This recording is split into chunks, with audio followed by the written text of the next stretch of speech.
Bismillahirrahmanirrahim. Assalamualaikum warahmatullahi wabarakatuh. Baiklah teman-teman sekalian, kali ini kita akan melanjutkan materi bahasa Arab kita yang berjudul Al-Mubtada wal Khobar.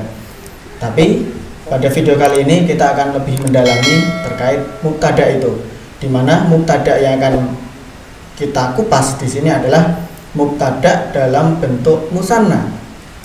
Kita tahu mubtada itu ada mubtada itu merupakan ismun, di mana ismun itu dibagi menjadi tiga, yaitu mufrad, musanna, dan jamak. Nah, pekan lalu kita telah mempelajari yang mufrad ini, bagaimana bentuk mubtada ketika dia mufrad. Nah, kali ini bagaimana mubtada itu ketika dia berbentuk musanna atau dua. Nah, sebelum kita masuk ke slide, pada prinsipnya sama, yaitu harus ada keserasian antara mubtada dan khobar. Kalau mubtada itu, kalau pelajaran kemarin mubtada itu mufrad, maka khobar juga mufrad. Demikian pula ini, kalau mubtada itu musanna, dia juga harus berbentuk, khobarnya juga harus berbentuk musanna. Musanna yang bagaimana? Nah, kalau musanna muzakkar atau yang laki-laki, berarti ya muzakkar. Kalau mubtadanya itu musanna muannas atau musanna yang perempuan, maka khobarnya juga mengikuti mubtada itu, yaitu sebagai musanna muannas. Nah, langsung saja kita praktek dengan slide. Al-mubtada al-musanna al-muzakkar wal musanna al-muannas. Di sini mubtada yang bentuknya itu adalah musanna atau yang dua dan dia muzakkar, atau musanna dan dia muannas. Nah, di sini kaidahnya adalah ya'ti al-mubtada'u ahyanan musanna fa ya'ti khabaru musanna. Ya'ti al-mubtada', suatu kata benda yang kita sebut dengan mubtada ini, kadang dia ya'ti berbentuk ahyanan, kadang musanna, yaitu dalam bentuk dua. Fa ya'ti khabaru musannan, maka ya'ti ini berbentuk khobaruhu, itu khobarnya, maka khobarnya juga berbentuk musanna, jadi mengikuti mubtada itu. Nah, kemudian yang kedua, yakunu al khobaru musannan muzakkaron idza kana al mubtada'u musannan muzakkaron. Nah, suatu khobar, kata benda yang datang setelah mubtada itu, dia menjadi musanna muzakkar, musanna yang laki-laki, idza kana, apabila mubtada itu merupakan musanna muzakkar, dia berbentuk musanna muzakkar. Jadi khobarnya musanna muzakkar kalau mubtadanya musanna muzakkar. Wa yakunul khobaru muannasan, dan suatu khobar juga menjadi muannas, berubah menjadi muannas, idza kana al-mubtada'u musanna muannasan, apabila suatu mubtada, apabila mubtadanya itu berbentuk musanna muannasan, jadi yang dua dan dia perempuan.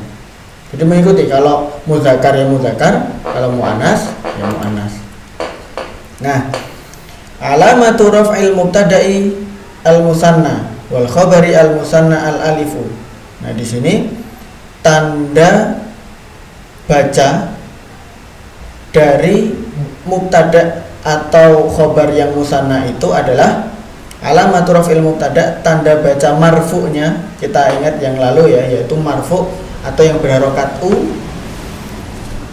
Nah, tanda baca mubtada yang marfu' al-musanna, di mana dia itu adalah dua, wal khobari al musanna, juga khobar yang dua, tanda bacanya adalah al alifu, alif. Nah, itu tanda bacanya.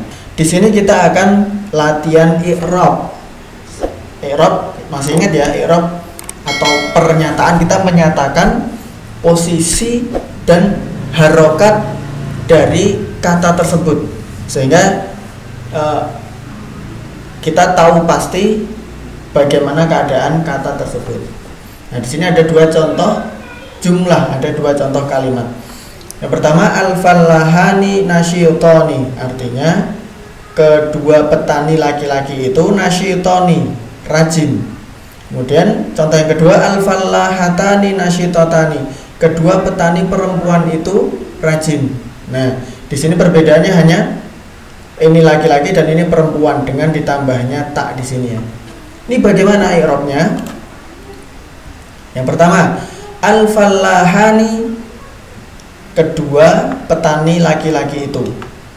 Bagaimana i'rabnya? I'rabnya adalah mubtada'un marfu'un bil alifi li'annahu musanna.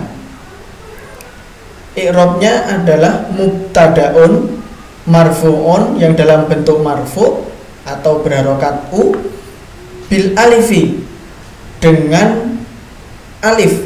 Jadi marfu'nya atau keadaan u-nya al-fallahani ini adalah bil alifi. Jadi kok bisa padahal marfu, kan marfu itu kan dhammah ya biasanya, kok ini dhammahnya dengan alif. Nah, di sini memang akan kita pelajari juga lebih dalam di ilmu nahwu, nanti mungkin di bab berikutnya. Yang jelas, jadi marfu itu ada dengan bidhammah. Bidhammah itu yang awal kemarin kita pelajari. Nah, kalau di sini marfu'nya itu adalah dengan alif. Nah, ini kita lihat ini al-fallahani. Jadi bukan nunnya ini. Nun ini mungkin kalau diistilahkan dia hanya huruf tambahan gitu ya.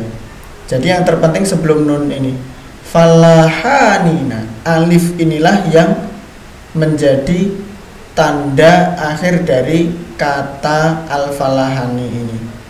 Li'annahu musanna, karena dia adalah musanna. Nah, ini alif ini berlaku untuk musanna, untuk kata-kata yang berbentuk musanna atau dua. Nasyitoni, khobarul mubtada, dia adalah khobar dari mubtada marfu'un yang ke dalam kondisi marfu' juga bil alif, sama ini dengan alif. Nunnya bukan nun ya, tetapi alif di depan nun ini. Dia marfu' dengan tandanya adalah alif li'annahu musanna, karena dia musanna. Jadi kalau yang mufrad kemarin itu marfu'un bidhammah ya kan, marfu' dalam keadaan marfu' dengan dhammah. Kalau ini dalam keadaan marfu' dengan alif. Nah, kemudian yang kedua al-fallahatani nasyitotani, ini juga sama i'rabnya, yaitu mubtadaun marfu'un bil alif li'annahu musanna. Nah, meskipun dia muannas, perempuan, di sini tidak membedakan i'rabnya. Yang jelas dia adalah mubtada dalam keadaan marfu' bil alif, tanda marfu'nya itu dengan alif li'annahu musanna, karena dia dua. Nasyitotani, rajin, khobar mubtada, dia adalah khobar mubtada dari al-fallahatani ini, marfu'un dalam keadaan marfu' bil alif, dengan alif juga li'annahu musanna, karena dia musanna. Dalam materi ini dapat kita simpulkan bahwasanya mubtada dan khobar yang berbentuk musanna atau dua itu tetap dalam keadaan marfu', tetapi tanda marfu'nya, alamatur raf'i, tanda marfu'nya itu adalah alifun. Berbeda dengan mubtada dan khobar dalam bentuk mufrad. Mufrad yang satu itu dia marfu'un bidhammah ya. Nah, tapi untuk musanna ini dia marfu'un bil alifi, dengan tanda alif. Mengapa? Karena dia musanna, karena dia dua. Nah, ini ada sedikit perbedaan di sini. Oke, demikian yang bisa saya sampaikan. Mudah-mudahan bermanfaat dan dapat dimengerti. Wassalamualaikum warahmatullahi wabarakatuh.